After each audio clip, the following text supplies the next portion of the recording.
Welcome, Leo. It's July 2015. Didichi Toth here with the monthly report for you, your horoscope overview of what's happening at this time in your life. And, up until the 23rd of July, when the sun moves into your sun sign, you're going to feel a little low-key. You've got the sun and Mars both at this point in time transiting your 12th house, which, is a bit of a sort of grey area in the zodiac, an area which makes you more introverted rather than your usual self, which is that bubbly, dramatic self that we know Leo to be. The other interesting thing we see here right now is the obviously the continued placement of Pluto in your 6th house of work and actual work activity, with a full moon, which happens very early in the month on the 2nd. That's very intense. That will oppose the Mars and Sun conjunction that has just occurred in that 12th house. So, this 6th house, 12th house seems to be the main area of activity for you this month. So, your work practices, what you're going to have to do to, improve the quality of the work, the quality of your service. And that, of course, comes really without any thought for return. I know that's tough, but, the real sort of service and the best sort of work that we can do is that work which comes without too much thought for the gain that we're going to have. Now that's going to mark, or punctuate one very important part of the month. And if we swing around to the 16th, then we see that new moon taking place in the sign of Cancer, the opposite sign, which will take place on the 16th. Now, being in the 12th house, the 12th house is really one of the key spiritual houses of the horoscope, and shows us that you'll be, making some pretty important inroads into that area, trying to work out, the inner life. It's a house of compassion and also charity. So, both of these houses in some way relate to this selflessness, doing work, performing activities that are more to do with helping others than, what you can gain out of that. So these are the two, I think, critical transits of the month. And those two lunar phenomena will occur against the backdrop of Saturn still in your 4th house. Would you believe it's right at the last degree of the sign of Scorpio, now going retrograde backwards in your 4th house, which is your family circumstance, your relationship to the immediate family members, your domestic scene.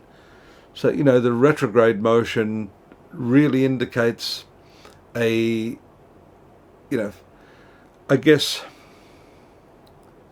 return to what you thought may have been already resolved in that department of your life, but obviously not. So that's going to bring with it some interesting issues. I'm just having a look at the horoscope there to point out also that Venus and Jupiter, which are currently still transiting your sun sign,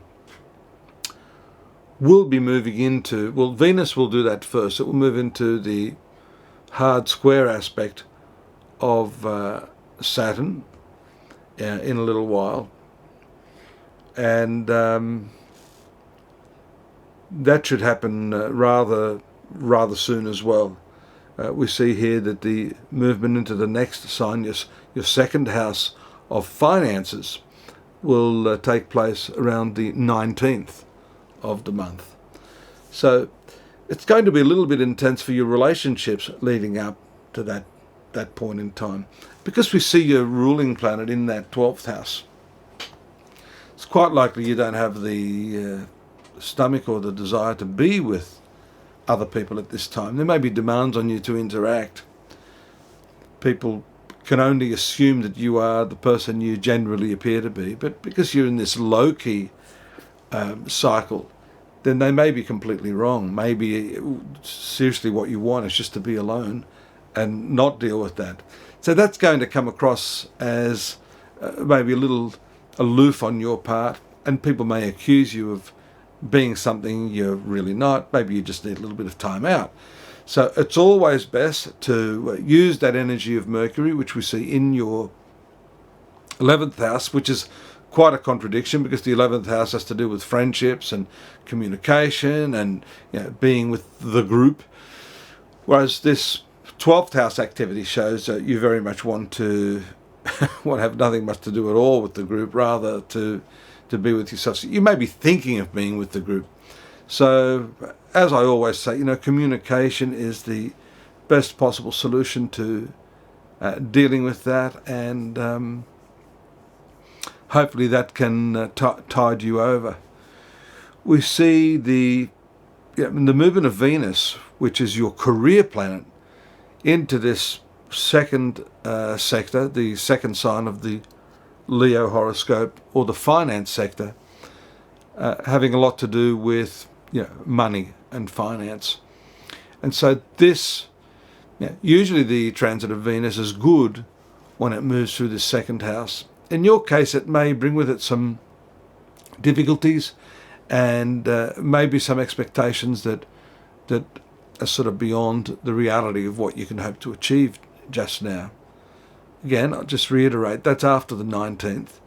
And then, interestingly, that planet also goes into retrograde motion around the 25th, later on in the month. So we see that some of the lessons that you may need to learn over finances, money and that sort of thing will also have to be relearned, or you may have to go back over old ground on that.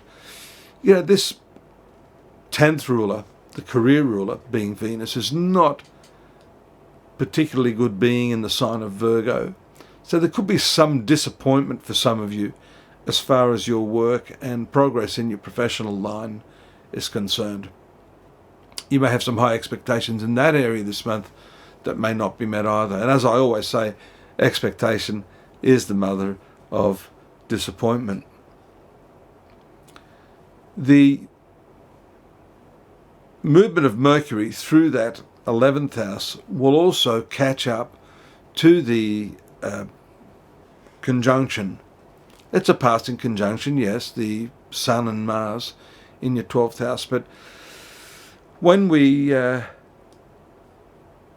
see Mercury move around the 9th, I believe it is, into that 12th house as well, then even though I said earlier your thinking is on friends, I think there's maybe a bit of a lag with your thinking physically and emotionally. You're more in that space of self, time out.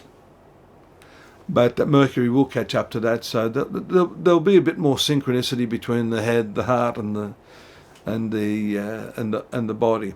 So you'll be a little bit more comfortable after the 9th, as far as being within your own space, being meditative, and in a more recollective mood. It could be a little difficult for you as far as your work is concerned this month. You may find that the social aspect of your work also tapers off, giving way to more serious sort of issues that you need to resolve.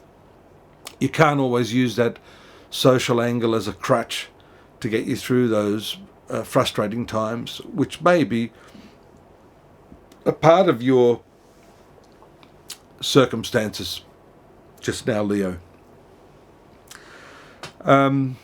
Make use of that Venus-Jupiter conjunction. You've still got a little more time with with that. Even when Venus leaves that sun sign of yours, Jupiter will remain there and will indeed continue to bolster you for a little while longer. That shows your luck is still there. So you mustn't feel dejected if something doesn't go your way this month in the way of your work. Incidentally, speaking of work, this rule of Venus does have some signification over employers or those people in your work that may happen to be over and above you. So something may happen to someone in that role. There could be a change in directorship, management, that sort of thing. So keep your wits about you. Put your best foot forward. Even though you do want to be alone, maybe even working alone, this does not necessarily mean it's not going to be a good month.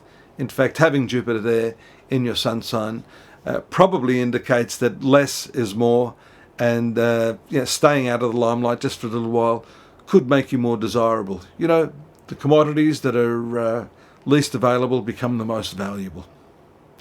Join me at astrology.com.au. We've got the daily, monthly and yearly readings. Some of you have been calling me because, you want to make heads or tails of your horoscope.